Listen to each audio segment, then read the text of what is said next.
Alright, so here we go. The first round of the East playoff predictions. We started off with Milwaukee and Orlando.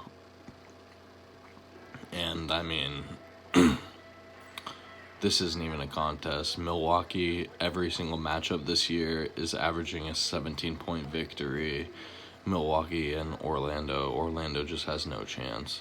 Markelle Fultz definitely has a lot of potential for the future if he can develop. He's actually been a lot better than people have been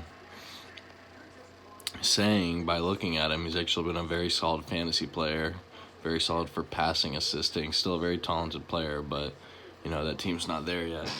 Same for Jonathan Isaac, who got injured this year for them. Big letdown.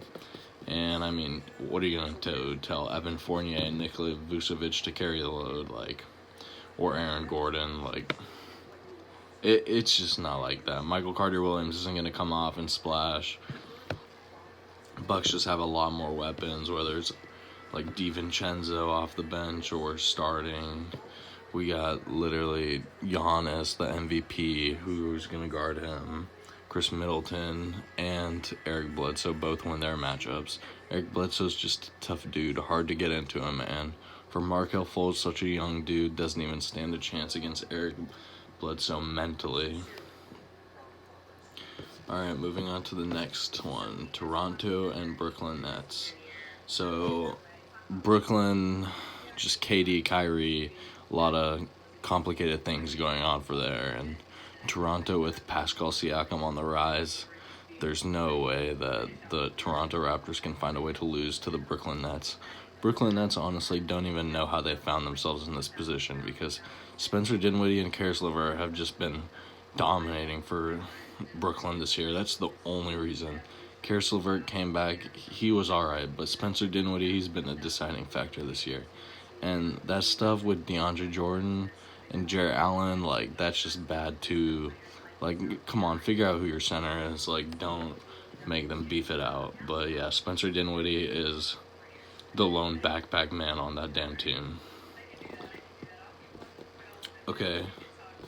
Oh yeah, I said Toronto in 5 already. Here we go. Boston Celtics, 76ers. We got the Celtics actually losing. I had to think about this one for a while, but the 76ers in 6. Because Kemba Walker notoriously hasn't necessarily proven. He's proven to be a pretty good player, but not necessarily one who can carry. And Jason Tatum still has a lot of time to develop. Same with Jaylen Brown. If Jaylen Brown chooses to stay there in the future, which is time for another video, because I think Jaylen Brown will end up leaving.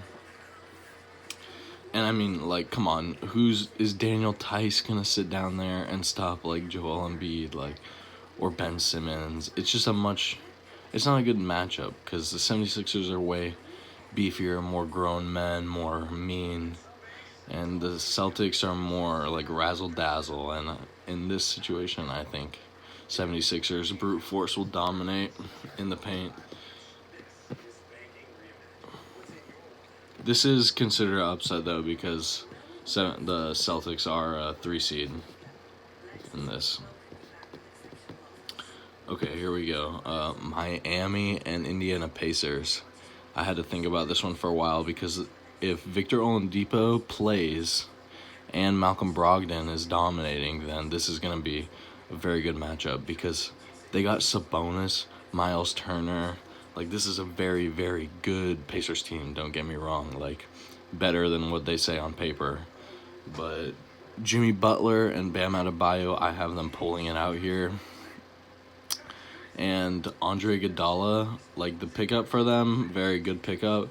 They're still trying to figure out a little bit, how to mesh, but anyways, they're still figuring out. But Pacers, still a dangerous team.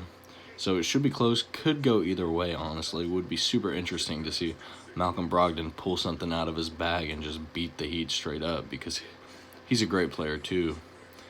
And the Heat have a rookie, Kendrick Nunn, not a lot of experience, so interesting to see where they'll go with that. But once again, I got the Heat pulling that one off. Alright, next round coming soon. Alright, peace out. Hope y'all like it. Let me know what y'all think.